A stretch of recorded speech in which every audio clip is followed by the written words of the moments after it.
تشتي وي زانن تشتي بافيري واش برا قوتنا ويج ناج برا بيجن قن قوتنا بقمز بتركية معناه الدبس ايجا نافي قون بقمزلوية بق مزلو جزائي بق بقى ليش ناف كدنا نبق بتركي بقمز يعني دمسه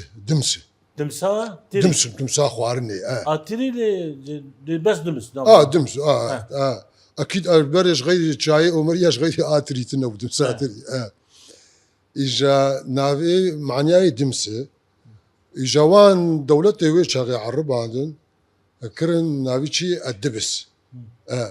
يعني وقت معنا الدبس تيها بقمزلو اب معناوي قال كيم حج امين اباكر حج امين سيدو قال كي يعني قال كي بافيمي نافي حج امين سيدو بو بري للرحيكي بو دقندا غربي ميه ويشاغي كنت نابون ويشاغي بس خودي ذكر الرحيكي وحياه هاتن بقمزوش بس اما ارضي وان بو الفيل بو جي وان بو يعني بري قندي مر رحيكي بو بس قند ويشاغي الفيدا نهاتو من اباكرن الرحيكي تشمهبو اباي بربو كاني هبون جبولو لي قديه بس لي ختم الافيد قريا الجي افيد قريا جي اف نيزيك با قال كيمي دوسكي ويهات حج امين ها جمي رحيكي قاون اني عجبان وي دوسي وي ايامي عثمانيه وان دبو دولة عجبان قلت